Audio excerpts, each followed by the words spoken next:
నమస్తే, నేను మీ బోస్ కుమారి. ఇది చాలా అంటే చాలా ఇంట్రెస్టింగ్గా అయినటువంటి వీడియో. దీనికి మీకు సమాధానం ఖచ్చితంగా మీరు చెప్పాలి, కామెంట్ రూపంలో తెలియచేయండి. అదేంటంటే ఆంధ్రప్రదేశ్ కావచ్చు, లేకపోతే తెలంగాణ కావచ్చు, భారతదేశ వ్యాప్తంగా ఆడబిడ్డల మీద అఘాయిత్యాలు చేసేటువంటి వాళ్ళకి ఎలాంటి శిక్షలు విధించాలి, ముఖ్యంగా చిన్నపిల్లలు. ఇటీవల జరిగింది కదా, ఒక నీచుడు చిన్న బిడ్డని చెప్పి డ్రమ్లో ముంచేసాడు. అసలు వాడికి ఎలాంటి శిక్ష విధించాలి? సరైన న్యాయం ఏంటి? ఇప్పుడు మామూలుగా అరెస్ట్ చేసి తీసుకెళ్ళి అది నిజమా కాదా అని ఒక 2-3 సంవత్సరాల వాదనలు గడిపిన తర్వాత వాడు బయట తిరుగుతాడు బెయిల్ తీసుకొని. ఆ తర్వాత అది ఎప్పుడుకో 20 సంవత్సరాలకో 30 సంవత్సరాలకో తేలితే దాంట్లో సరైన సాక్ష్యాధారాలు దొరకలేదని కొట్టేయచ్చు. కానీ పాప మాత్రం చచ్చిపోయి ఉంటుంది. ఆ తల్లిదండ్రులు కూడా ఉంటారో లేదో తెలియదు. జరగబోయేది ఇదే. ఎందుకనంటే ప్రత్యూష గారి కేసులో జరిగింది మన ఇదే కదా. 23-24 సంవత్సరాలు అవుతుంది ఆ కేసు. ఆ ఎవడికి 2 సంవత్సరాలు జైలు శిక్ష చేశారు, అంతే, ఇంకేం లేదన్న. 20 సంవత్సరాలు 23 సంవత్సరాల తర్వాత అసలు ఆ తీర్పు వస్తే ఏంది, రాకపోతే ఏంది, ఇదైతే ప్రజల్లో బాగా నాటుకుపోయింది. అంటే చట్టపరంగా కానీ న్యాయపరంగా ఏమీ జరగదు అనేటువంటి విధంగా ఈ భారతదేశంలో 90% పీపుల్ ఉన్నారు అనేది నా డౌట్. అసలు ఖచ్చితంగా పేద మధ్యతరగతి అయితే అసలు అది అందం దాక్ష. ఎందుకంటే కోట్లు ఇచ్చి లాయర్లను పెట్టుకుని వాళ్ళైతే వాదించుకోలేరు. అసలు ఆ కోట్ల చుట్టూ తిరిగే టైం కానీ ఓపిక కానీ వాళ్ళకు ఉండదు. పేదవాడికి అంత సీన్ ఉండదు. ప్లస్ ఇంక మధ్యతరగతి కుటుంబం వాడు పట్టించుకునే పరిస్థితి ఉండదు. ఏదైనా డబ్బులు ఉన్నటువంటి వాళ్ళు ఆ కోట్ల రూపాయలు ఉంటాయి కాబట్టి వాళ్ళు తిప్పుతూ ఉంటారు. రాజకీయ నాయకులు ఇవన్నీ వాళ్ళు కాపాడుకోవడానికి ఏదో జరుగుతూ ఉంటుంది తప్ప చట్ట న్యాయం అనేది ఎవరికి ఏ రకంగా పనిచేస్తుంది అనేటువంటి విషయం దేశంలో అందరికీ తెలుసు. కాకపోతే ఇక్కడ ప్రధానంగా ఏంటంటే చిన్న బిడ్డలు, అంటే అసలు పసి కందులు. ఆ బిడ్డ వాళ్ళకి ఏం తెలుసు? చాక్లెటో బిస్కెటో ఇచ్చేసి వాళ్ళని తీసుకెళ్ళిపోయి వాళ్ళు పాటు చేసి చంపేస్తుంటే అత్యంత ఘోరంగా. మీరు ఊహించండి, ఆ చిన్న బిడ్డ అసలు ఆ చిన్న బిడ్డకి ఏదో చాక్లెట్ ఏదో ఎర్ర చూపించి తీసుకెళ్ళి ఉంటాడు. అసలు వాడు ఏం చేస్తున్నాడు ఆ బిడ్డను ఆ పిల్లకి తెలుసా? ఆ బిడ్డ ఎంత నరకం చూసి ఉంటుంది చిన్న బిడ్డ. వాడు ఏదో పశువులా కూడా పైన పడి ఏం చేస్తున్నాడు ఆ బిడ్డకి తెలియక నోరు కుక్కేసి పిల్లని కట్టేసి వాడు ఏం చేస్తున్నాడో కనీసం ఆ చిన్న బిడ్డ కన్నా తెలుసా? తెలీదు. నరకం చూస్తా చచ్చిపోతుంది ఆ బిడ్డ, ఎందుకో తెలియదు. వాడు చెప్పేది పెసిఫిక్ చంపేస్తాడు, తీసుకెళ్ళి నీటి డ్రమ్లో ముంచి చంపేశాడు. అసలు ఇట్లాంటి వ్యక్తికి ఎలాంటి శిక్ష వేయాలి? మీకు ఇంకో కోసం మెరుపు, ఈ వీడియో లాస్ట్లో ఇలాంటి వ్యక్తులను కూడా సమర్థించేటువంటి మంచి రాజకీయ నాయకుడు, ఒక మంచి వ్యక్తిని చూపిస్తాను నేను ఈ వీడియో చివరిలో. చూడండి, సమర్థిస్తాడు. ఇలాంటి పశువులను కూడా సమర్థించే వ్యక్తి గురించి చెప్తాను, నేను చూపిస్తాను మీకు. ఇంకోటి ఏంటంటే ఇలాంటి వ్యక్తులకు ఎలాంటి శిక్ష విధించాలి? ఇప్పుడు దిశ అమ్మాయి ఉంది. అసలు రగిలిపోయాను, ప్రతి ఒక్కరు రగిలిపోయారు. నాకు కడుపు మండిపోయింది. దొరికితే చంపేద్దాం వెళ్ళినంత కోపం వచ్చేసింది అలా చేసిన వ్యక్తుల మీద. దేశం మొత్తం అట్టుడికిపోయింది. ఒక అమ్మాయిని చంపేసి పెట్రోల్ పోసి కాల్ చేస్తే అసలు ఆ సీన్ చూడగల ప్రతి ఒక్కరికి హృదయం ద్రవించుకుపోయింది. అసలు ఆ అమ్మాయి ఫోటో చూస్తే చాలా కన్నీళ్ళు వచ్చేసాయి.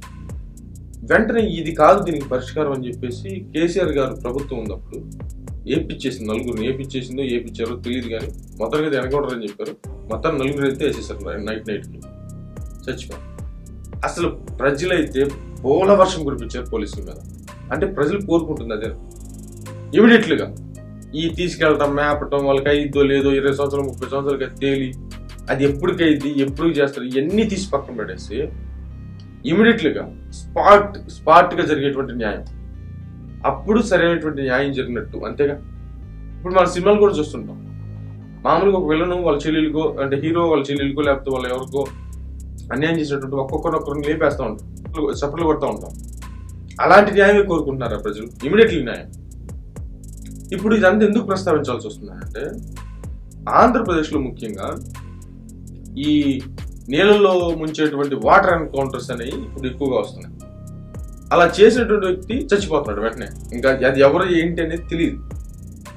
ఇక అందరితో ఇప్పుడు మన చిన్న పాపని చంపేశారు. దానికి సంబంధించి పెద్దగా పబ్లిష్ కానివ్వట్లేదు. ఎవరు ఇప్పుడున్నటువంటి ప్రభుత్వం పబ్లిష్ కానివ్వట్లేదు.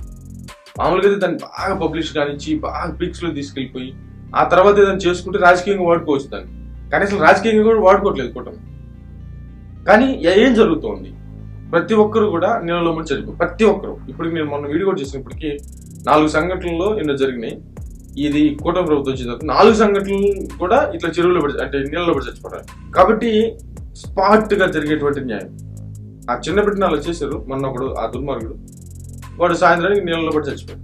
ఇట్లాగ అందరిది జరిగింది ఇట్లాగా. కాబట్టి మామూలుగా వీళ్ళని తీసుకెళ్లి అరెస్ట్ చేసి జైల్లో పెట్టి ఇదంతా సొల్లు కంటే ఆ చిన్న బిడ్డకి అంటే తక్షణం జరిగేటువంటి న్యాయం, వాడి శవాన్ని పోస్ట్ మార్టం అయిపోయిన తర్వాత వాడి శవాన్ని కనీసం తల్లిదండ్రులు కూడా తీసుకోకపోతే ప్రొక్లైన్ వచ్చి గుంట దొబ్బి మనుషులు ఈడ్చి పడేశారు, బూట్ చేశారు. అంటే ఒక ఊరకుక్క, ఒక బజార్లో చచ్చిపోతే కుక్క చచ్చిపోతే మున్సిపాలిటీ వాళ్ళు ఎలా తీసుకెళ్లి పడేస్తారో అలాగే పడేశారండి. అంటే ఇక చూసిన తర్వాత ఇంకెవడైనా సరే అలా చేయాలని భయపడితే ఇట్లాగే ఉంటుంది అనేటువంటి ఒక భయాన్ని అయితే మాత్రం క్రియేట్ చేయగలిగారు. దీన్ని వెనక ప్రభుత్వం చేపించిందా ఎవరిని చేపించిందా అనేదాన్ని అనవసరమైనటువంటి విషయం. కానీ నిజంగా ప్రజలు ఇదే కోరుకుంటున్నారా? తక్షణ న్యాయం.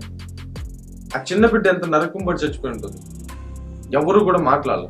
అందరు హర్షం వ్యక్తం చేశారు వాడు చచ్చిపోవడానికి. దీన్ని సమర్థించేటువంటి వ్యక్తి ఒక అతను ఉన్నాడు. దానికి సంబంధించి ముందు మనం ఈ వీడియో అయిపోతుంది కాబట్టి దీన్ని సమర్థించే వ్యక్తి ఉన్నాడు.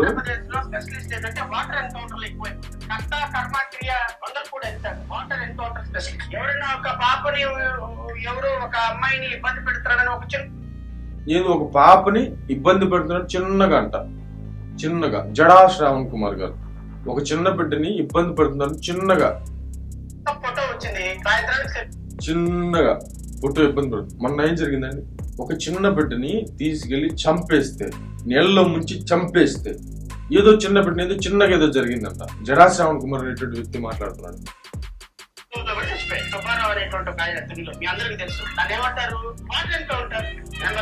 నిన్న జరిగింది అబ్బాయి కూడా ప్రమాదవశాత్తు మరి ఏందో నాకు అర్థం కావటం లేదు. నిందితులుగా వాళ్ళందరూ వాటర్ లోనే పడి చనిపోతున్నారు. ఏందో ఒక ఆడబిడ్డనట్టు చిన్న కదిలిచాడు. ఒక బిడ్డని గొంతుకు చంపడం, అది చిన్నగా చేసినట్ట. ఒకడు ఆడపిల్లని తీసుకుని వెళ్ళిపోయి పెద్దోడు ఒక చెట్లు తీసుకెళ్లి అమ్మాయిని అగాయిత్యం చేసే ప్రయత్నం. అసలు ఇదైతే ఇంక చెప్పేదని మనం జరిగినట్టు చిన్న బిడ్డను తీసుకెళ్ళి ఏం చేసాడో తెలుసు కదా, నీళ్ళలో ముంచి చంపేశాడు. అది చిన్నగా జరిగితేనంట వీళ్ళు వంగలపూడి అనిత గారు లేకపోతే ప్రభుత్వం కలిసి ఇలా చేస్తున్నట్ట. దీనికి నేను చెప్తారు ఎలా బెదిరిస్తున్నాడు చూడండి.